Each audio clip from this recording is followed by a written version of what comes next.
All right, we are back here for week number 4 of Backyard Bookies, your number one spot for the best college football bets. I am your host, Pete. Joining me, as always, is my co-host, Scott, and it looks like I was the big loser after the first 3 weeks, taking the hot sauce after a week that I felt like I was on the winning side of all of my bets. Went 1-3, should have went 4-0, but all right, Scott, what is your first one? Too mad about if they score a few more points than that.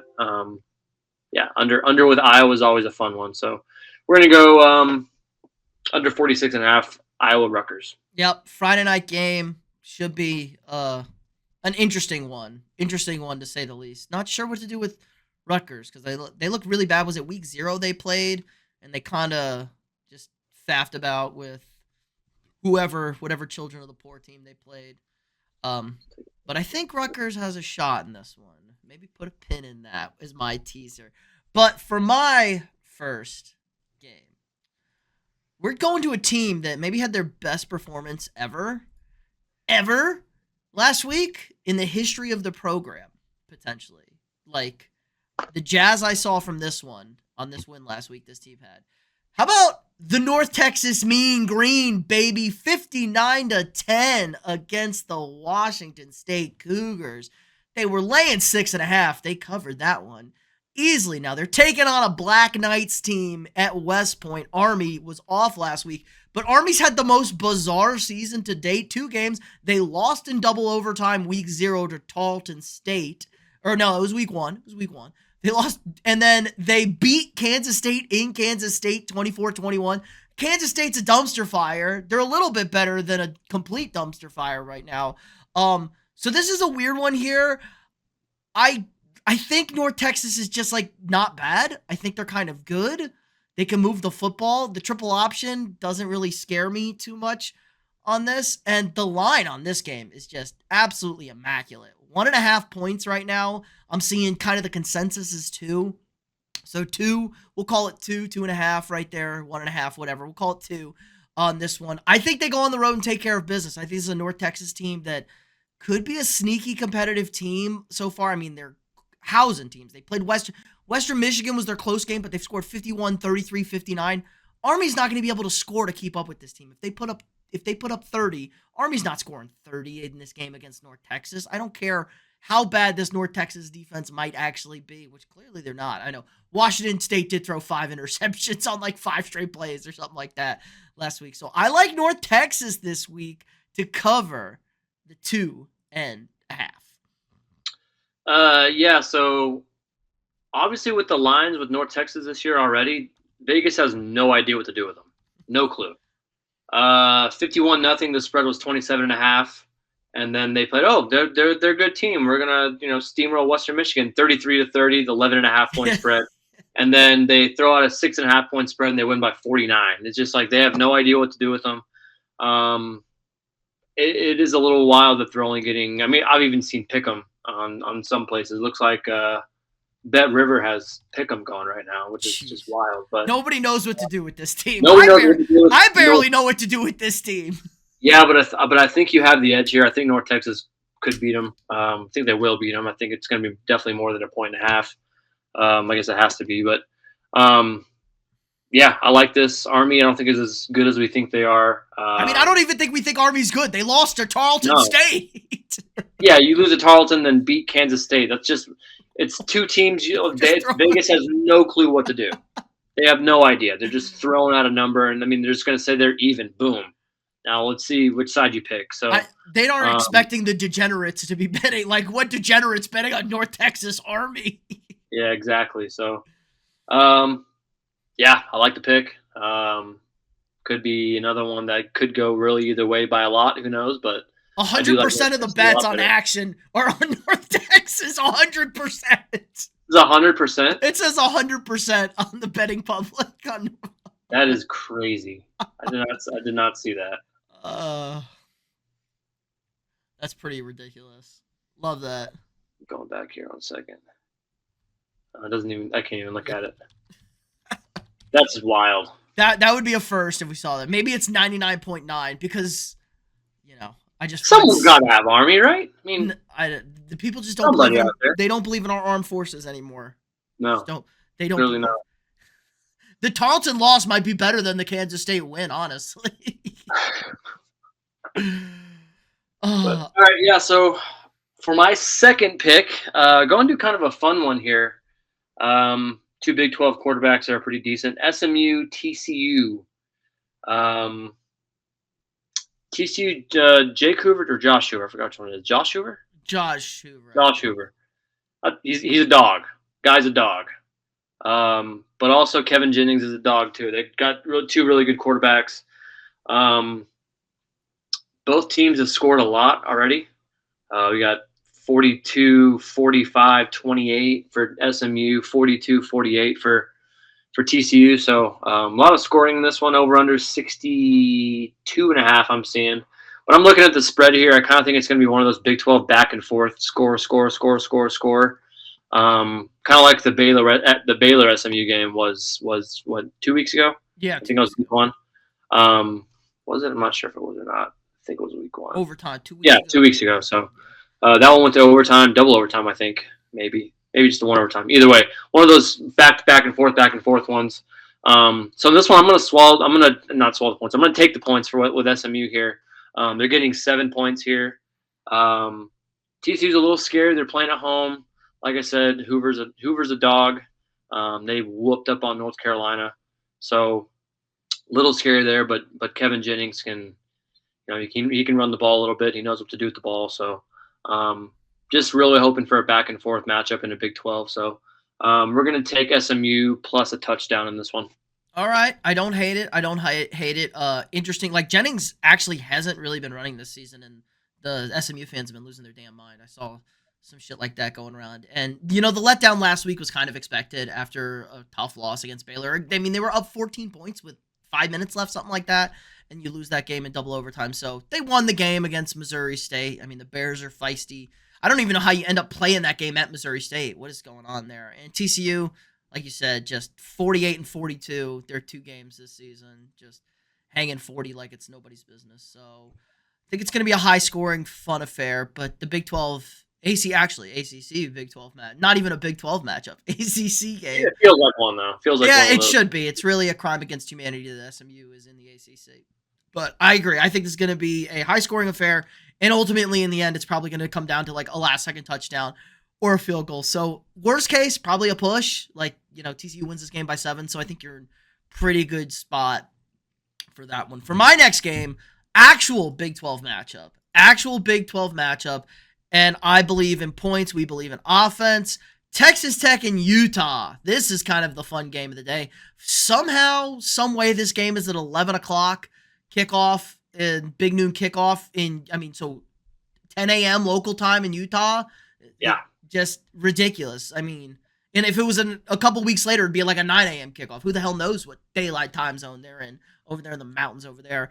Texas Tech has looked great this season offensively. They've been pretty dominant. They spent a shit ton of money in the portal, and it's paid massive dividends for them. 67, 62, 45 last week. And like I said, they started they were 3 minutes into that game last week, and then they went into like a 2-hour lightning delay. It was kind of just threw everything off, but they've dominated everybody in Utah. Didn't look great against Wyoming. They did fine. That game was actually pretty close, and they pulled away late for them. Dampier's been really good for Utah this season. The defense has been pretty good, but they really haven't been tested at all. I think this Texas Tech offense is going to score points, and we know Tech can't actually play defense. It doesn't, no matter what it is, it's not in their DNA. So I'm actually going to go actual Big 12 affair over 57.5 right now. So best you can get it out there at 56.5. So if you can get that, take it. But 57.5 from me over here, Texas Tech and Utah. I expect a lot of points. I think this is a good game. And I kind of like that it's early. I kind of like that it's an early game. People are going to be like half asleep. The crowd's not going to be anything like ridiculous, because that's a very tough place to play. I think one of the most underrated road spots in the country to go and get a win at. So I think defenses are asleep. Offenses will be high-flying, missed tackles out there. Let's score some points. Over 57.5 for Texas Tech and Utah. Yeah, I'm just hoping that Utah team against Wyoming doesn't show up. That's really the big thing. I think Texas Tech's going to score no matter what. really just hoping also Utah's defense. It is an early game, like you said, so defense could be asleep. 10 a.m. is crazy in Utah. That's I don't know. I crazy. don't know. I don't even. What time are you getting up for that? 6:30. I think it's Um, like 5 a.m. probably a wake up 5 hours before kick, like breakfast, team breakfast, and stuff like that. yeah, It's ridiculous. you got some meetings you got to walk through. You have warm ups. You have everything before the game. That's an early wake up call for both teams. So hopefully chug some Red Bulls or some Celsius or Well, good something. thing that the Tech fans are going to have the tortillas. We can make some breakfast burritos over here. Plenty of tortillas Exactly. on deck. They It's do like almost their burritos in Utah, not tacos. So they're yeah, burritos. you got to specify. You got to specify. I do like it's like the USC Michigan State kickoff. It's at 11 p.m. Eastern time kickoff for that. Like, what is going on in college football? I would just hate to be those teams that have to wait the entire day and then play at 11 p.m. and just like you're going to bed at 3. Yeah, your body. Maybe? No, Or- not even. Like you're going to bed at like 6 a.m. Eastern time for you. Like local time, yeah, it'll be reasonable, but your That's body absurd. clock's all screwed up. College football is just kind of the worst these days. All right, what is your third bet this week? Yeah, but I do like Texas Tech plus the points in this one. I like that. I think that's what we were worried about. We were looking at this line like, oh, what is going on It here? seems a little fishy to me. It just seems really weird. Like Tech's been putting up crazy points. They haven't really played a great team yet. Oregon State's pretty terrible. They're Penn awful. State's terrible, and Pine Bluff is also terrible. So they haven't been tested yet. But I think regardless, they're going to score points. I don't think it's going to be some teen or 20 point total. So I kind of want to see what's the. We can look here in a second when you're on your next one, but I want to see what the team totals are in this one. That could be an interesting one. Individual team totals over here. Yeah. That is a good question. Team totals for Utah is 30. Tech is 27. That would be 57. Yeah. So that's kind of the way they're looking at it here. So interesting. But anyway, they trust in the Utah defense a little too much, I think, on this one. Yeah, I think they are. For the next one we have an SEC game. Not two teams, but we got one of them. Tennessee coming off just kind of a really sad game. Couldn't beat up on the Georgia Bulldogs. They had them in their grasp. Missed the field goal to go to overtime, and then eventually lost. It's over. It's over. They didn't even score. You kick the field goal in overtime. It's over. No, you can't kick a field goal in overtime and think you're going to win the game. So tough loss there. But I think they're playing UAB here at home, coming off a pretty tough loss. I do think they're going to bounce back pretty heavily here. I think they're going to try and blow the hell out of UAB. They played a team in Akron, UAB did, who hadn't scored a point. And they gave up some points. And gave up 28 points to them. Maybe the worst offense in the entire country. Put up 28 points. So maybe they're not the worst offense now, but was before last game. They lost to Navy. They lost to Alabama State, or they beat Alabama State, but they let them have 42 points. So I think Aguilar is going to have a field day. Only problem is total's 39 or 38 and a half. I think it says 39. Consensus is 39 and a half, so we're going to go with that. I think they'll blow them out. I'm not sure UAB is going to score more than 14, and I think Tennessee's going to try and make a statement after the tough loss to Georgia. So a lot of big spreads this week, a lot more than there should be. I think Texas is 41 and a half again. They can't score 40 points with Arch Manning. I don't get that either. A lot of big spreads here. LSU's got 39 and a half against Southeast Louisiana.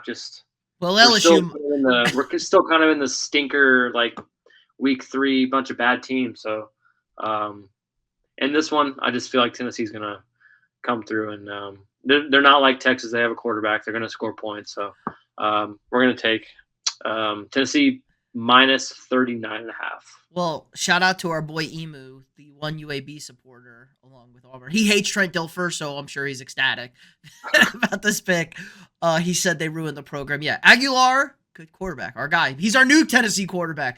Forget Nico. We're Nico apologists. He's trash. He's actual scam artist. Him and his father should probably go to jail for being actual fraudsters, and defrauding lots of people of millions of dollars. So I think Tennessee bounces back. You like that it's at home. 11:45 a.m. kickoff, a little scary. Like they might just kind of go through the motions. Maybe they win this game like, oh, we're up 35-0. UAB's not going to score on us. So you want to really just hopefully score early, and then you can roll up 50, 60 points, put this thing away. But I think this is a good spot for Tennessee. I like teams looking for a bounce back after just a just devastating loss. And UAB is not good. They're so bad. All right, for my next game, pretty brutal. pull I don't know how you give up 28 to a team that hasn't scored yet. Almost lose to them. They only won by 3. It takes a lot of skill. I mean, Trent Dilfer's finding out this is not high school football where he just had better high school kids than literally the entire ecosystem of schools around him. I'm on like a little bit of a Big 12 kick this week. Holy smokes. For my next game, when is this game? Was this a 2:30? Okay, here we go. Big 12 game. West Virginia and Kansas. Kansas coming off a bye, but also coming off a tough loss against Missouri. Now, this Missouri team might be a little bit better than we think they were going into the season. They have a very good quarterback. I hear some murmurs in Happy Valley. They maybe picked the wrong quarterback for this team. West Virginia coming off an insane win against Pitt. They look dead against Pitt, and they came back. They won this game. Lots of emotion, huge rivalry game. They now got to go to Kansas. They got to go to the booth. The booth is this game's in West Virginia. Excuse me on that one. No, it's in Kansas. I thought I was taking crazy pills for a second. It isn't. Yeah. Yeah, it's in the booth. So Kansas at home here. Kansas laying 13.5 is a big, scary number, but I just don't think West Virginia is really any that good. They lost to Ohio at home. The Bobcats were feisty against the Buckeyes last week, but still. And then they beat Pitt. It's a huge, big rivalry, emotional win, 7-point dogs. Kansas rebound, they played week 0. They got 3 games under their belt. They kind of got punched in the mouth a little bit. Like they were very competitive in that Missouri game. They didn't get blown out. They lost by 11, but that game was very competitive until the end there. So I like this Kansas team. They're healthy. They're rested. They have the better quarterback. I think things are going right out there in Lawrence. So I like the Jayhawks this week. I'm going to swallow the 13.5 here at home. I just think West Virginia, this is like a very predictable letdown spot. They really don't care about beating Kansas. They cared about beating Pitt. And Kansas looking to get on track and maybe be a competitive team in this kind of wide open Big 12 right now. You said 13.5. It's actually, I think, down to what, 12? Looks like you're getting 12.5 if you want 12.5. There you go. It don't matter. It's basically the same thing. But I'm with you here. I had the same thing on my honorable mention. I do think a lot of the energy of winning last week is not going to translate to the next week, especially playing at Kansas. I don't know what Kansas's record at home already, or how many points they're putting up, but I'm pretty sure they're putting up a bunch of points at home already. A lot against Wagner, a lot against Fresno. Last 2 weeks, 31 and 46. Just barely didn't cover Wagner, but they're still putting up 46 points. Even 31 against Missouri away is pretty good. They were in that game until about the middle of the fourth quarter, and Missouri kind of pulled away. So Missouri's a top 15 team right now, maybe 12, I think, actually, right now. But a lot of the energy is going to be kind of sucked out of West Virginia after the pretty emotional win. So had to kind of come back and then go to overtime to win that game. So I do like Kansas in this one, 2 touchdowns. I think they can cover that. So I had that also as one of my honorable mentions. So I like that pick. All right. What are your other honorable mentions? I'll give mine, and then we can give us our upsets for week 4. Yeah. So let's see. We had Texas Tech plus 3.5. Told you that one against Utah. I kind of went back and forth on this one, but I think it's a good comeback spot. Clemson minus 17.5 against Syracuse. Kind of had a feeling Syracuse. I had Cuse plus 17.5 at first. I'm like, I don't know. This could be a spot where Clemson kind of sort of has to make a statement to try to keep Dabo's job. I'm not 100% sure, but we'll see about that. Taking on Oregon Ducks again. Oregon State over 55.5. We're once again hoping for Oregon State to score 2 touchdowns. Really, that's kind of what I tried to do last week with Northwestern. They got 1 touchdown, and then tried to cover it at the end there, and they couldn't do it. It was a letdown spot for you too with the backdoor cover, but yeah, over 55.5 there. We got Oklahoma minus 6.5 against Auburn. John Maytier, he's a dog. Yeah. John Maytier's a dog. I like Oklahoma as well. I just thought that would be a funny bit right there. Yeah, I like the Sooners right there. He's probably a top 3 Heisman guy right now. He's sick. He can run the ball. He can throw the ball. Little weird with Jackson Arnold coming back to Oklahoma. Maybe he has real revenge spot game, right here. So but Venables' defense is like playing good, but they played Michigan. Who knows what the Michigan offense situation is like, honestly. Yep. Kansas minus 13.5 against West Virginia. We talked about that one. And then I had one other upset. I was between the 2 that I have. This one was one I didn't go with. Colorado State plus 175 against UTSA.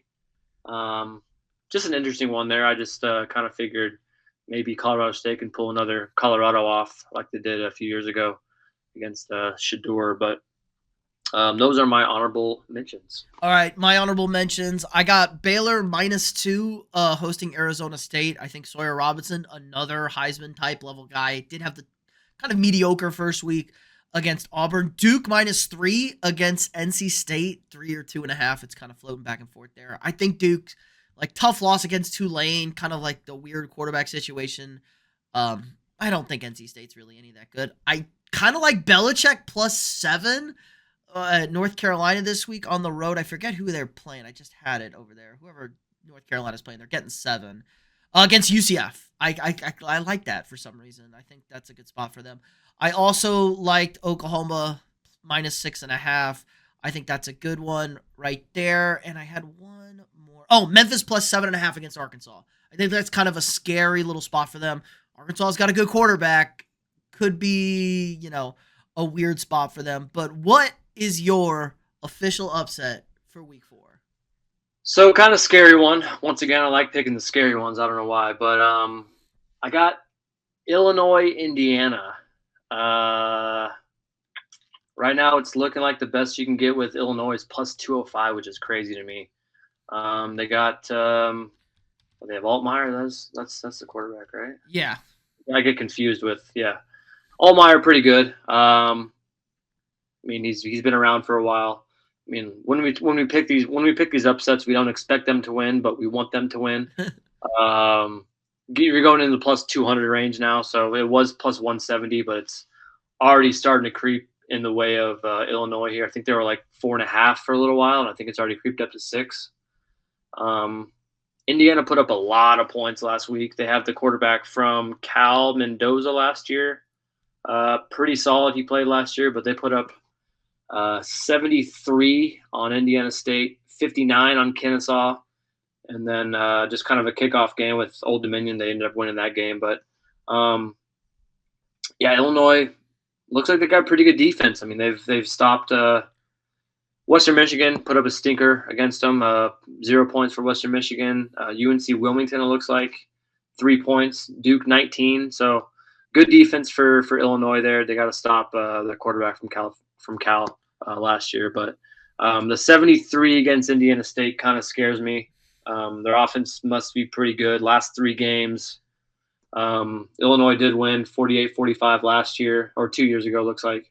But yeah, just kind of looking at the 2 ranked teams, except Indiana's at home, kind of scary. But we're going to take Illinois, higher ranked team, on the road. It's even gone up to it's up to 6.5. So we're going to take Illinois. I got plus 190 on the consensus here over Indiana. Yeah, Illinois is a weird one. They're ranked 9th in the country, but that's kind of like all on how they finished last year. They obviously don't have the resume like Georgia Tech should be ranked ahead of Illinois just from what the resume they've put together so far. That's why the AP poll and rankings are stupid as can be. I get confused with Illinois and Syracuse for some reason. I don't know. Both orange and blue. Like, is Altmaier with Indiana or is he with Syracuse? I don't remember which one. They're the two orange teams that are kind of boring to watch. They're not really fun teams to watch, either one of them. True. True. Big Ten and what should be Big Ten football, but is somehow ACC football because conference is stupid over there. So I don't mind that one. Indiana looked better the last 2 weeks. Obviously struggled week 1 against Old Dominion. For that one, a low scoring game is very conducive for an upset. Defense leads to upsets. Keep it close. Make the plays late. Do we respect Signetti? I know who he is now. He says he wins football games. We'll find out. Indiana actually playing a semi-competent schedule this year for once. For my upset of the week, we touched on it a little bit earlier. Gonna take a risk, go on Friday night. Could totally invalidate my entire picks for the weekend. Rutgers, Iowa, baby. Give me Rutgers at home here. They're plus 112 right now, plus 108, 115. They're dropping like a fly. People are throwing monies on this Scarlet Knights team on action. It's looking like I just don't think Iowa's like any good. They play defense. They can't score the ball. They're just such an underperforming team whatsoever. Yeah, they were close and they almost beat Iowa State, but Iowa State is kind of good, but not really. They struggled again last week. Maybe the Ireland game's finally catching up to Iowa State over here. But Rutgers is taking care of business. They beat Ohio. They beat this Ohio Bobcats team. The feisty Bobcats. They beat. So Ohio's played Rutgers, West Virginia, and Ohio State, and they've looked good in two. They've looked good in all three, and they've won one of them outright. So that's a quality win right there for Rutgers, and then beat up Miami of Ohio, another MAC team. So they got the little MACtion going, MAC 10 champs over here. And then I think they played, I don't know, the Texas School of the Deaf. I don't know. Somebody in week 2. Norfolk State, they played Mike Fick's team. Played Mike Fick's school. They're pretty awful too. So I like Rutgers here. I think they kind of have an identity. They're not flashy. They run the football. They try and play good defense. And if they could get anything on offense, get anything going on the ground, score, if we can get to 24, we're winning this football game, I think. So give me Rutgers in the upset over the Iowa Hawkeyes. Yeah, I said it too. I don't mind it whatsoever. Let's just hope it's a low-scoring matchup. Point. We win this game 24-3. We're all good. That works for me. All good here. All right, recap your bets and we'll wrap it up. All right, yep. So I got Iowa Rutgers under 45.5, SMU +7 at TCU, Tennessee -39.5 versus UAB at home, and then Illinois +190 against Indiana. All right, I like it. I have North Texas -2.5 against Army. I have Texas Tech and Utah over 57.5 in a early kickoff for everybody. Kansas -13.5 against West Virginia, and Rutgers +112 in the upset over Iowa. That's going to do it for us this week, guys. Let us know down in the comments below what you think. If you haven't already, drop a quick like, hit that sub button. We got daily sports content for you guys, long form content. The hot sauce is looming. First 3 weren't bad. I was fine with it. Not looking forward for 7 through 10. That's for damn sure. So we're going to get it back. It's a close one over here. We're starting fresh for the next 2 weeks, but the season score remains for the ultimate loser of the season. So should be a lot of fun. Again, like, subscribe, and share, and we'll see you all tomorrow.